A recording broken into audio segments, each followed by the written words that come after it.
And just a few days right after that, my grandson was born almost 12 weeks early. And he and my daughter live in my home with me. And that was between living in the NICU and then bringing him home when he was still just very, very tiny. Tend to him and take care of my daughter who had health issues too, was just very overwhelming. And I kind of let things slide a bit with Pampered Chef, and I got a little sidetracked. I don't really think I ever lost the desire that I wanted to be a director, build a team, and have something stable with Pampered Chef. But once things started to settle down here, it didn't quite get back to. And I would spend a lot of time at my computer or on my phone doing things that I thought were things that were helping me build my business, but it got to where I was just spending more and more time on my computer or on my phone and not making any progress. I think I shared with you guys on the team page a few weeks ago that Lori and I had a heart-to-heart about what were my desires still, where did I want to go, and we talked about what I needed to do to get there. And my wants hadn't changed. I just needed to find my way back. And I want to share this with you guys because I know we all get distracted very easily. Life gets busy and we get distracted. But the first thing I had to do coming away from that meeting with Lori was to figure out first how it was I was going to fit the things I knew I needed to do into and in around the rest of my life and still have time left over for my family because I was slowly losing that time with my family. So I sat down and gave my business a good, strong, honest look at what I was doing at the time I was spending on my phone or at my computer. We're talking to people to build my business. And it didn't take me very long to learn that a lot of what I was doing wasn't business, it was busyness. I was just being busy. I was spending a lot of time thumbing through Facebook, just looking at seeing what was going on with everybody else in their lives. I would maybe make a phone call or two that had nothing to do with Pampered Chef. I'd answer texts. I'd even rearrange things on my desk just to make me feel like I had done something productive today. But I wasn't making any progress with my business. So I had to sit down and I literally wrote on paper all these things that I'm doing. And on another column, I wrote down the things that I knew I needed to do. And I compared the two. And everything that was on my list I did not need to be doing got checked off, marked off the list. And I had to take what was left over and I had to decide for myself, how am I going to organize this so that I can stay focused? And I decided on a schedule for the week. Every day of the week, what time was good for me to devote to my business, and what was I going to do during that time each day for my business. And I had to stick to that. I had to commit to it. During that time that I was doing my business, I couldn't be thumbing through Facebook or answering phone calls or sending texts. I have to stay committed and focused on what I was doing. I had to declutter, basically, because there was so much clutter and stuff other than my business that I couldn't focus on what I needed to do. And because of that, I have been able to focus and I've been able to do what I need to do. And consequently, 1st of July, I promoted to director, which is awesome. But because of the way that all happens, I'm back in rebuilding mode. So I have to stay focused. And I know that with this plan I have in place and with my schedule, I can stay focused and I will rebuild my team so that I have a good, strong director level team. And like I said, planning my time and staying focused on what I want to do and doing what I know I need to do actually has freed up a lot of time. I'm able to manage my business and do it well and still have the free time I need for my family. Like I said, I just wanted to share this with you guys because I know that some of you probably struggle with a lot of the same things. Jan, can you kind of just reiterate what you were doing that you thought you were busy, that it was taking a lot of your time, but wasn't, making your business move forward? Well, like I say, a lot of what I would do was I would come in and, like with my parties, the virtual parties, I would sit down at the computer of an evening and say, okay, I'm going to spend time catching up on my parties, and then I'm going to do some customer care calls. And the next thing I would know, I would be just nosing through Facebook. And then it would get to be what I thought was too late to make customer care calls. That was an easy thing for me to do, was think, oh, okay, look, it's 9 o'clock now. It's too late to make customer care calls. I'll get to that tomorrow. Okay. And then tomorrow never came. So just things like that I was letting distract me. What were some of the things you said to yourself while you were doing that? While letting myself be distracted? Mm-hmm. I don't know that I was saying anything. I wasn't really at that point looking at, oh my gosh, I'm wasting time and not doing what I need to do. I was just allowing myself to be distracted. So would you at the end of the day say, man, what a busy day? Actually, no. At the end of the day, I would think, you know what, tomorrow I have to do better. Tomorrow I've got to do this and I've got to do that. I knew what I needed to do. I just wasn't doing it. There was a time that I asked you, we'll just get a little personal here. Jan and I know each other well enough, so don't freak out if I'm asking her personal questions. Right. I asked you if you wanted to participate, like in the 6 weeks to success. Do you remember what you said to me at that time? Oh, Lori, my memory stinks. You know that. What did I say to you at that time? She said that she just had too much to do and that she couldn't fit another thing onto her plate. Now, there was no pressure to join it, obviously, but do you remember that feeling? I do remember that feeling. And now that I look back on that, had I taken these steps before, I'd had plenty of time for 6 weeks to success. Okay. So what are things that you're doing now? What are these steps that you're taking that actually get you closer to earning income, your income producing activities? When I come into my office, which is a bit of a mess, but when I come into my office, I have in front of me my calendar, and I know exactly what time of the day I'm going to devote to doing what tasks. I have a power hour, which if some of you aren't familiar with that, we can connect you to where you need to see, or we can talk more about that. That's fine. That I devote to doing things like my customer care, my booking calls, my recruiting calls, those type of things. I have specific times that I devote to catching up with my virtual parties. Used to be I was just willy-nilly. I'd hop on whenever and spend way too much time fooling around with it. Well, now I know that I've got a 20-minute window. And I have to get that done because that's my window. When that window is closed, I need to move on to something else. Okay. Keep me focused and on track. How do you feel at the end of the day when you do that? I feel like I've had a pretty darn good day. Good. Like I've accomplished something. Does anybody have any questions for Jan?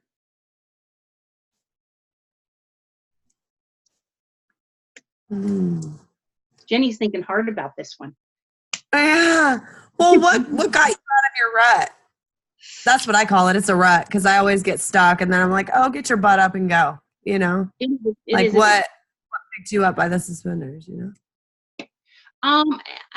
After Lori and I talked, and I sat and thought about it a while, the big thing for me was, like I said, I've been here 3.5 years, and I've done this before with another direct sales company, and it was a total joke. And I decided, I got to thinking about why I started Pampered Chef. And when I started it, I was determined it wasn't going to be like the last time. And I remembered thinking, you know, that this is my opportunity, and I'm running out of time. One of the reasons I started Pampered Chef was because not just my girls and paying for the college, but I want to get me to an early retirement. Well, I'm down to, at that point, it was 7 or 8 years away. Now I'm down to about 4 years away. I need to get busy. You know, and no one can do that for me but me. And that was the big thing, was that I have to do it. No one else can do it for me. Well, I appreciate you sharing, Jan. I think we all can relate to getting distracted and feeling like we're busy and feeling like we've got something to do all the time, when we, at the end of the day, we don't always have something to show for it. And so I appreciate you being honest about that. I wanted, some of you, tonight's first night you've met Crystal, and I wanted to have her share a little bit with you as well, kind of elaborating on what Jan, she kind of shared her aha, and Crystal's going to be sharing the how-tos with you. Crystal is a full-time nurse who travels all over Ohio. It seems like all the time. Whenever I call her, she's on the road.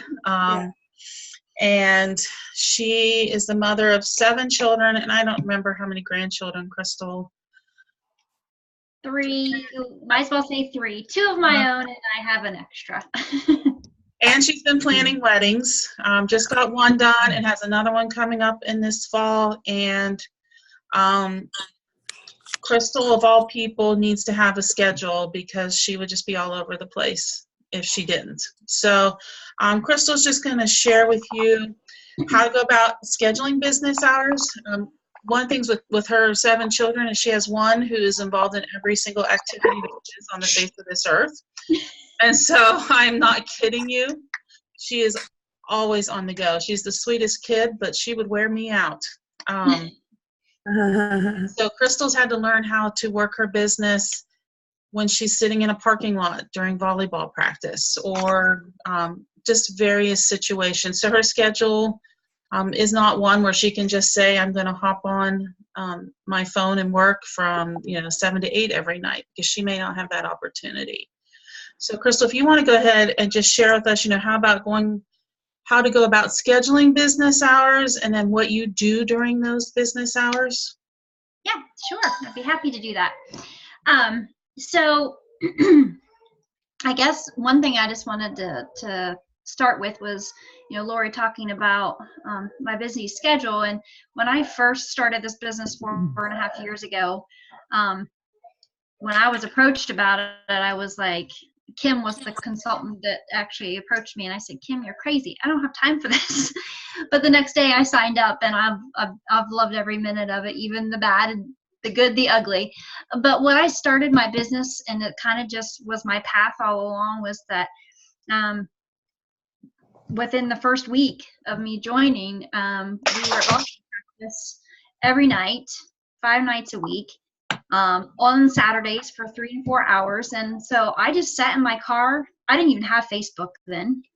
My husband had Facebook, and I went through his Facebook page and my contacts on my phone, and I just was making booking calls.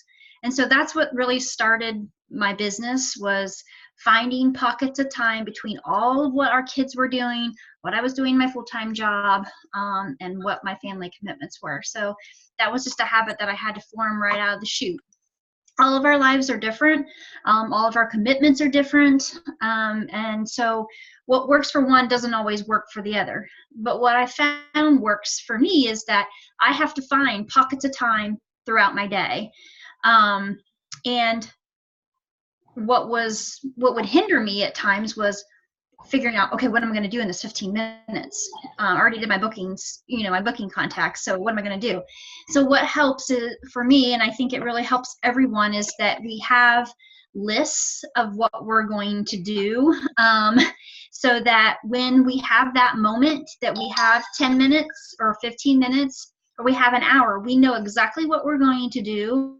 That's not going to be that busy work that Jan was talking about, so that we have productive business building tasks. And that is that document that I shared in the Team Inspiration page.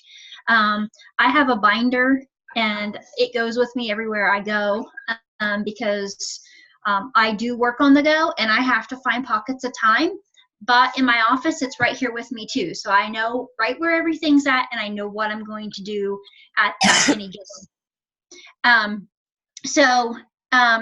Finding the times that you are dedicated to your family are always priority for me anyways, and I'm assuming they are for you too.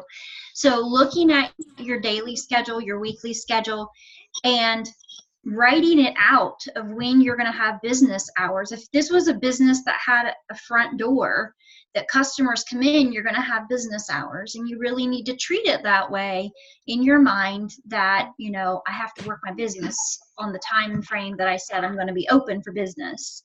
But knowing what you're going to do during those business hours is really crucial, because you're going to have busy work that you're not getting anywhere. You're just backpedaling, really. So figuring out what works for you. Just like Jan said, you know, if she has 20 minutes to get into her parties every night, to comment, post, and do whatever, that's what you stick to. And it's being disciplined, and it's forming habits. And sometimes that's hard.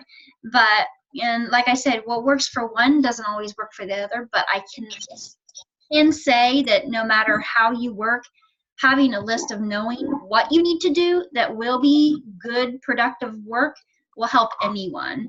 And so that's why I created the daily productive business building tasks, and use it as you like. It's a Word document, and you can change up things to make more sense to you. But these are tasks here that need to be done on a daily basis to keep your business strong and moving forward.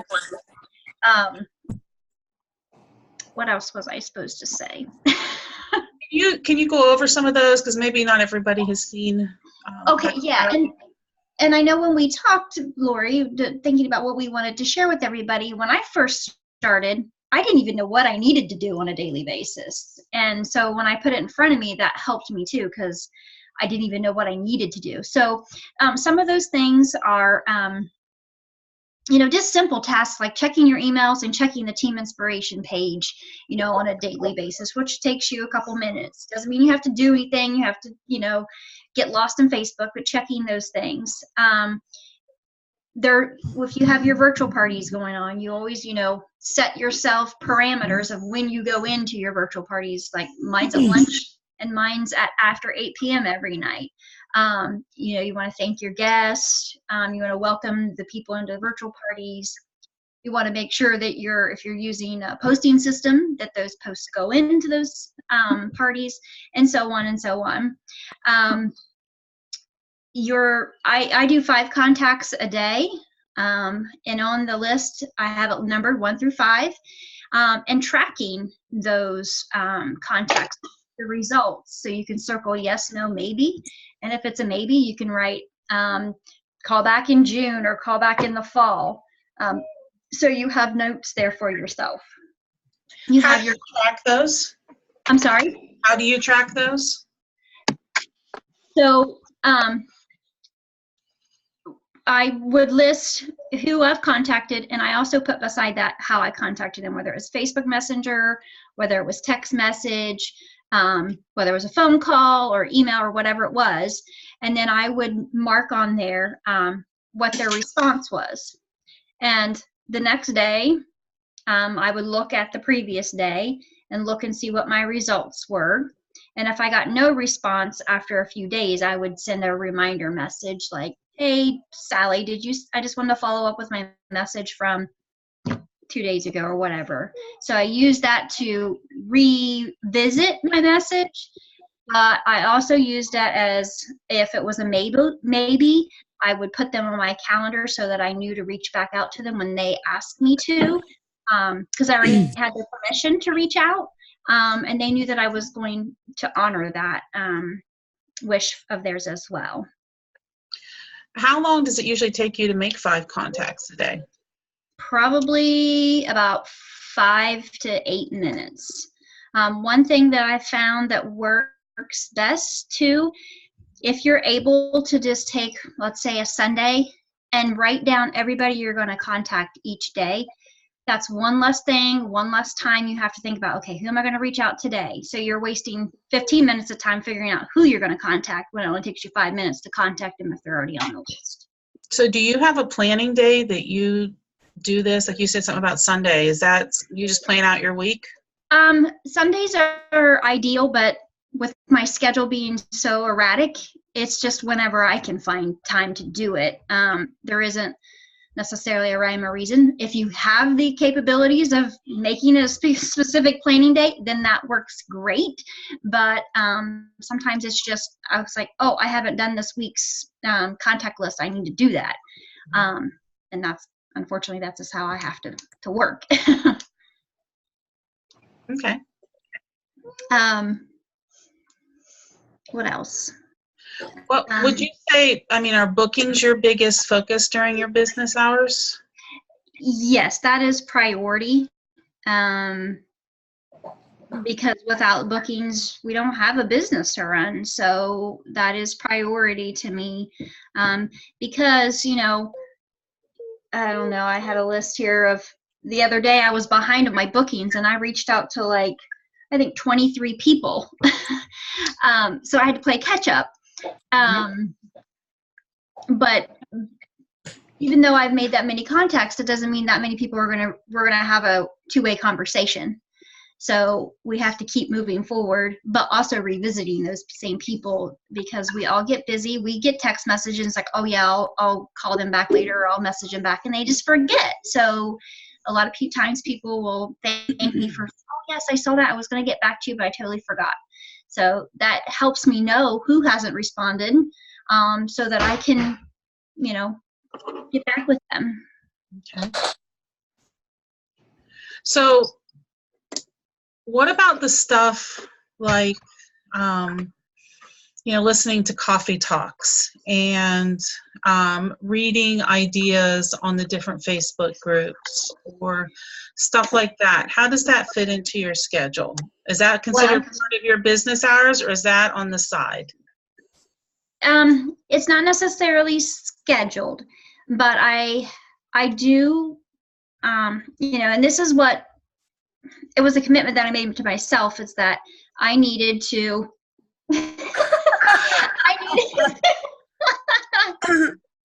I needed to hear things from other people. I needed to brighten my horizons. I needed to be refreshed on things. I was in a rut myself for the last 7 months that I'm slowly digging myself back out of.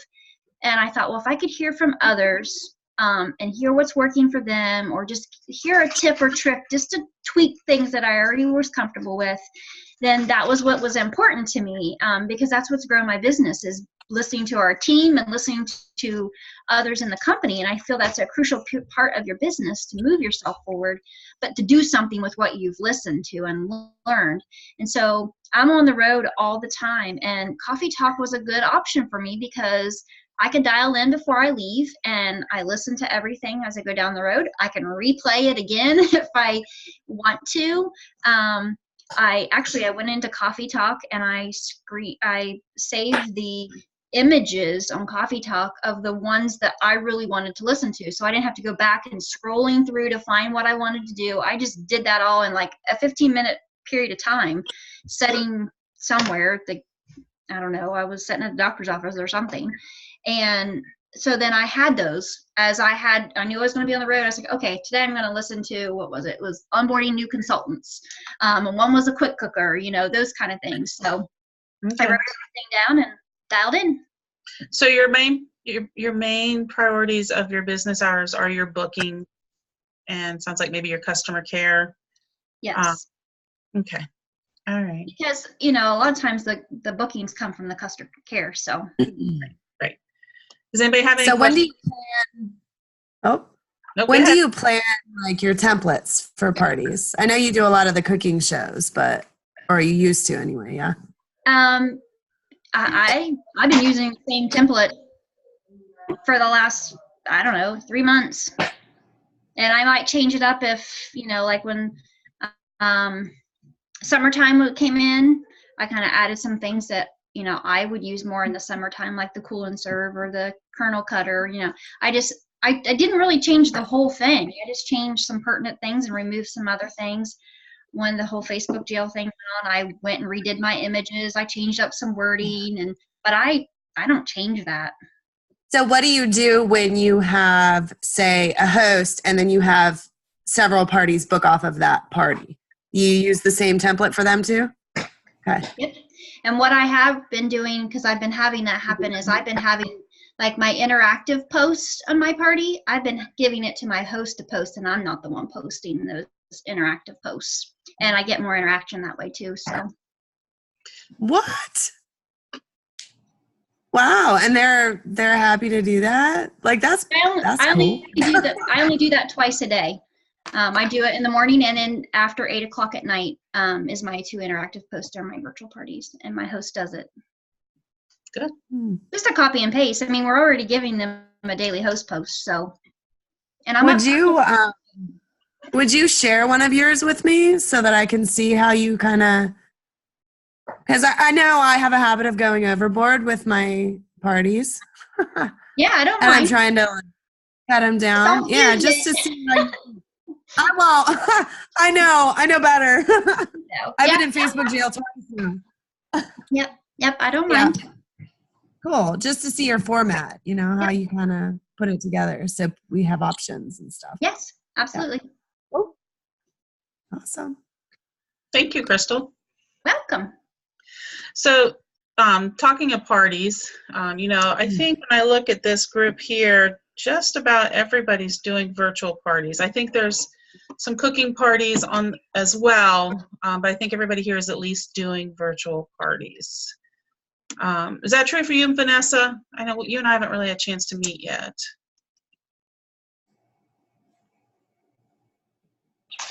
Yeah, I've just actually doing my first virtual party this week, Okay. but plan on doing both eventually. Okay. All right. Well, I wanted to spend just a couple minutes talking about virtual parties. Crystal had a really good point.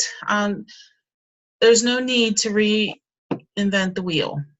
Okay. Now, that doesn't mean that you are a cookie cutter of everybody else, because you've seen what's happened with that. People are getting thrown in Facebook jail left and right. So you need to make it your own personal spin. Okay.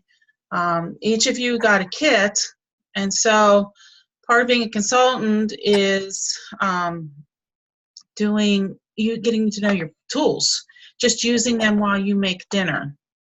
So if you're making dinner and you've got a food chopper, if you need something chopped, use your food chopper, and then take a picture of it or take a quick little video of it and start storing those on whatever device you are using.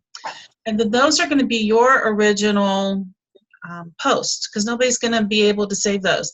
I do a lot of videos. I do a lot of boomerangs. You can't save those. Like if somebody would happen to come across a picture, they could just copy and paste it. I had somebody do that to me recently. They stole one of my posts. I mean, flat out stole it. Picture, caption, everything. I was like, really? But they can't do that with videos or boomerangs. Okay, so start using those, and it catches their attention, because as soon as they open up the party, they start playing. But you don't have to reinvent the wheel. The thing is you may have the same template, but you've got different people, and so the interaction is different, and they're going to respond differently to things. And then the way your host responds differently. So I wouldn't worry. I'm kind of like Crystal. I changed mine up a little bit. Like I had to change some words from like we're heading into summer to it's summer now, just stuff like that.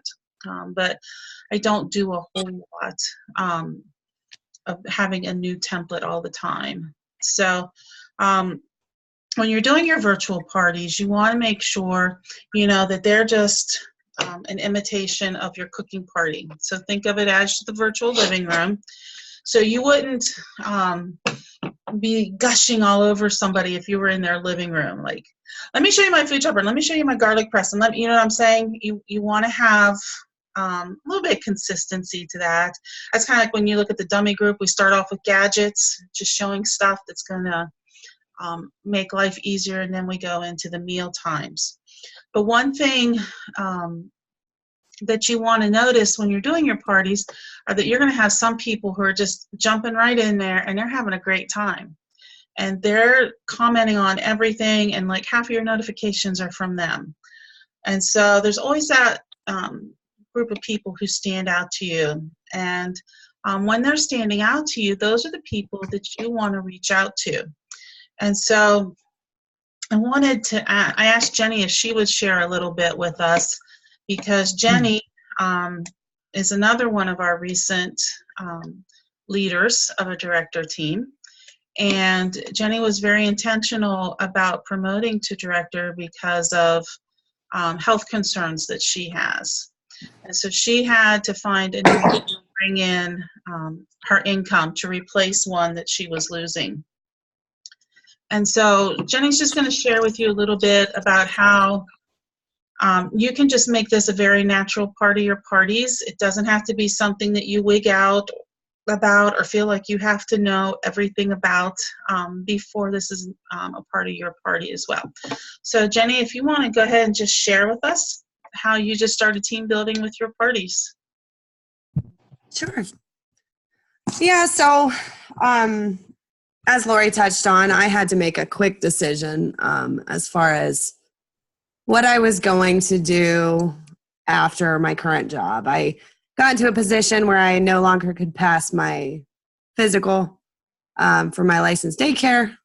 So I decided, well, why look elsewhere and put my kids in childcare? I've got a business right here. I just need to fight for it. I need to push through and just dig in and make it happen. So I accepted the challenge. I recruited my first consultant on the 7th of May. And I recruited my last one, not my last in total, but the last one so far, on June 31st. And that made me a director. So in 2 months, now we don't have to do it that fast. And right now I'm busy because I have a lot of new people. But I'm telling you this not to toot my own horn, but to let you know it can be done quick if you remember, that, I guess you just have to believe that you can. You have to believe that you were created for more, and everyone's more is different. And then just have determined actions, So anyway, that being said, if any of you are interested in doing that quickly or slowly, talk to one of us and we'd be happy to help you with the plan for your goal.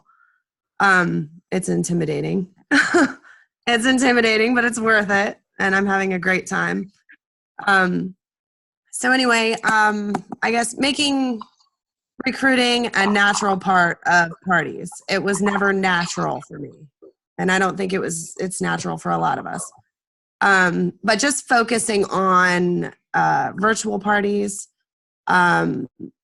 this is what I'm doing and how I was able to find the great girls that are now forming my team. I realized that hosts really do make the best recruits. Why would hosts make the best recruits? We know they either already love Pampered Chef, or they're interested in it, or they like cooking. All but one of my recruits were hosts first. I've also been introducing myself in my parties with a picture, sharing my why I joined Pampered Chef. And I've learned that it's okay to talk about how crazy busy your life is. Why? Because everybody feels busy. Everybody has a busy life. So people will relate to you a little bit more. And they'll also see that if she can do it with her crazy life, then why can't I? And then I've just kind of learned to be intentional with my posts. So I don't just put things in there to fill a spot and to fill the 5-day party or the 6, however long party you do. Plant seeds throughout your party. They don't have to be obvious seeds. I do typically put in a business opportunity post that tells you about the pros of becoming, or why I like being a Pampered Chef consultant. But for the most part, it's in the engagement posts or the games. Recently, I've been using Never Have I Ever post, and it just gives me an idea of where people are at, their experience with Pampered Chef, if they know it, if they love it, so it just kind of gives me an idea of who might be someone that I want to talk with. So can we another stop thing? Yep. Yep. Let's get a little more specific. Okay. So let's go back to the host for a minute. Okay. Posts are a great place to start. But what do you Right. say to them? How do you start that conversation? Well, typically I will approach that. Most of the people that I have been booking parties for are from other parties. It just has worked really well reaching out to them that way. So typically they're my rock star guests at the party before. And so I'll use that rock star message that we have on the dummy page, or I'll say something to the effect of, you really seem to be enjoying yourself. You've been a lot of fun. Could you ever see yourself being a Pampered Chef consultant, doing what I do? And then you get your answer there. Now, if they don't, they're like, oh no, not interested, not at all. I typically can at least ask them to book a party, and they'll do that. So I always, most of the time I get them through other parties. So when you reach out to people, how are they responding when you compliment them and say, you're doing a great job, you're having fun? What's their response when you ask them if they've ever thought about this? Well, some people, a lot of the times I've actually gotten responses like, well, I know it's important to so-and-so, the host, and I know I'm not interested, but I'm just trying to make her party a success. I've gotten those before. Are they rude to you? No. I've never really had anyone be rude. I've had people say, no, not interested. And then I'll say something else and they're like, no, not interested. You know what I mean? So I've had that, but no one's ever been rude. You just say thank you and move on, So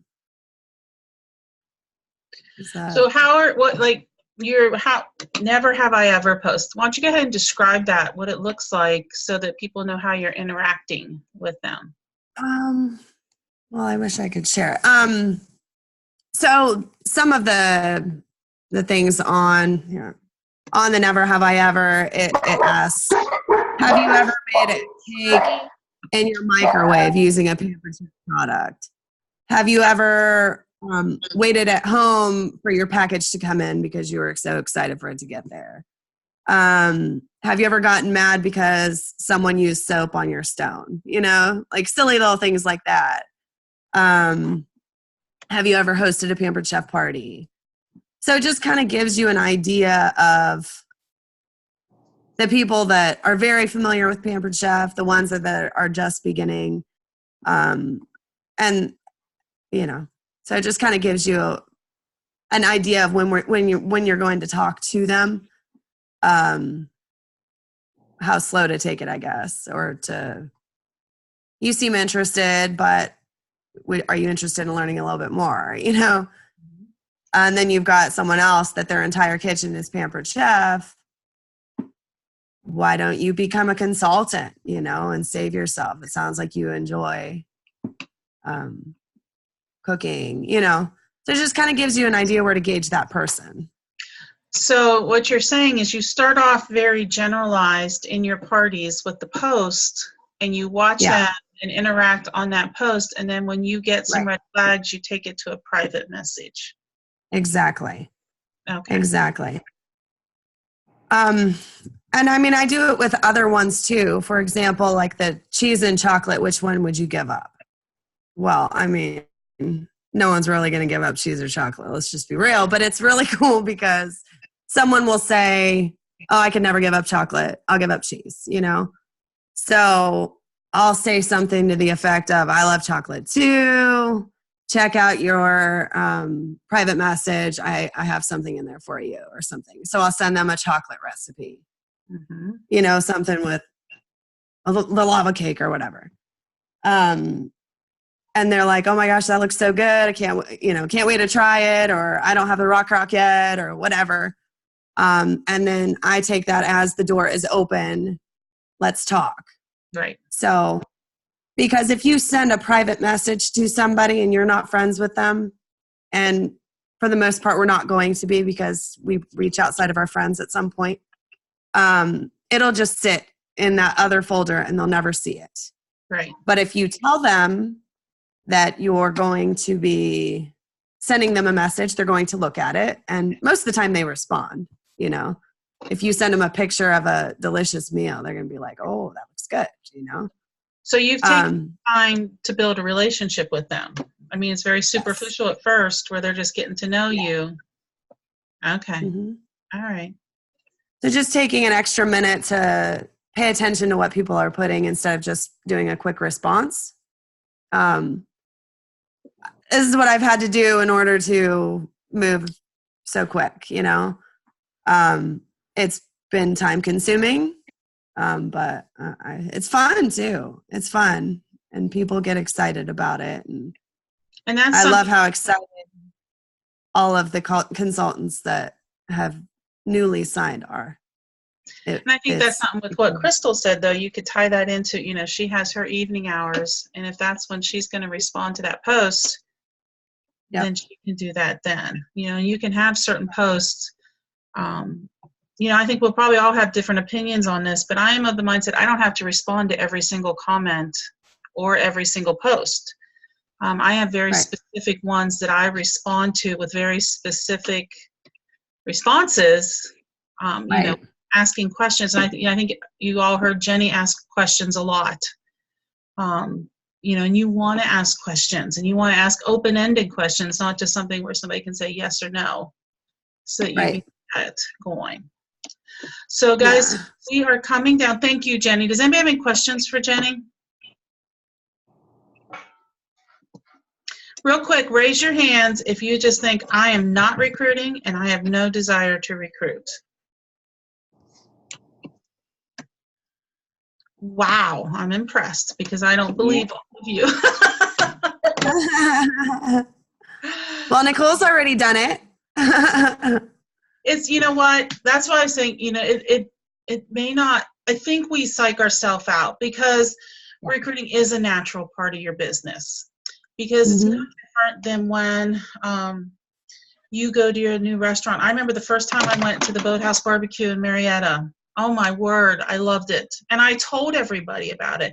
And I kept going back and I was bringing friends with me. That's the same thing about recruiting. You found something that you love and you want to share it with people. Okay. And so it can become very natural. It just takes some time. You know, sometimes we get a little overzealous and we just want to throw the whole book at them. People aren't ready for that. You know, we need to get to know them, build that relationship with them. Basic details, and then let them ask the questions that they need. Yeah. And Jenny will I throw up on people, or I used to. I've gotten a lot better, but I just talk a lot. I can't help it. But she's learned. Yeah. She's learned to refine how she talks to people, because she would send me a message. It was like a book long. I'm like, whoa, hold on. And now you can see what she's doing is effective. Okay, so it's just a matter of practice. You know, if you want to get better at recruiting, find somebody that you can just practice messaging and practice on them. I can't tell you how many times I recruited my husband, but it just made it more comfortable to me that the words came out naturally, and I didn't feel like I was tripping over myself. So thank all three of you for sharing your experiences with us tonight, and how you know, you were able to overcome some personal hurdles and really get what you're wanting from your business. I wanted to go over something. We have a challenge for you. You guys did so well with the challenge last month with the beach balls. We had a fabulous month last month, and we definitely want to keep that momentum going. It's easy to say, oh, I worked last month, I'm taking this month off. But that's just not how it works. You want to keep working your business every single day, touching your business, improving it. And so we have a challenge going. You saw the first part of it on the team page, where there are different things that you can do to earn an entry into the surprise boxes. Surprise boxes are wonderful. Okay, what they do is they have these boxes at conference, and they stuff them with all kinds of products. And you know, Crystal, didn't you get a skillet one year? I've gotten a golden ticket for 3 years in a row. Yeah, lots of, you know, great stuff in there. And so somebody on our team is going to earn one for free, win one for free. And so you can look at that post and see the different things that you can do to get entries. Make sure that you send your director what you're doing, okay? But we're going to add to that based on tonight's meeting. And so the first thing that you can do to earn an entry to get this surprise box is set business hours. Write them down. Monday, I'm going to work 9 to 10 a.m. Tuesday, I'm going to work 3 to 4. Whatever works for you. Write those down and send a picture of them to your director. Then schedule those hours. So if you're going to work on booking calls, write down booking calls, then customer care. Whatever you're going to do during those business hours, take a picture of that, send it to your director. That is an additional entry. Then, for every party that you have submitted by July 24th, you're going to get an additional entry into the drawings. So you could easily have 5 to 7 entries into this drawing, and we're going to draw. We'll go live at conference, and we'll do the drawing for it, and then we'll just ship that box straight to your house, and you're going to get all of these additional cooking tools for free. Does anybody have any questions about that?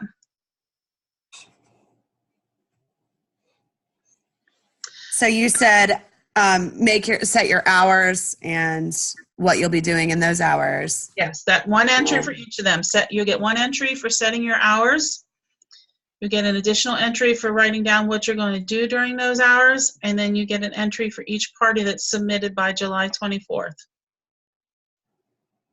All right. And then I wanted to remind you that we are starting our next session of 6 Weeks to Success. This has been really well. Jenny is a good example. She finished the program, and what'd you do? Promote to director about 3 weeks after you completed it? Yeah, about that. And so it's a program to help you refine your skills, help you with out-of-the-box ideas, and to just help you feel really confident with what you're doing. So if you are interested in participating in that, let your director know as well. All right, does anybody have any questions about anything?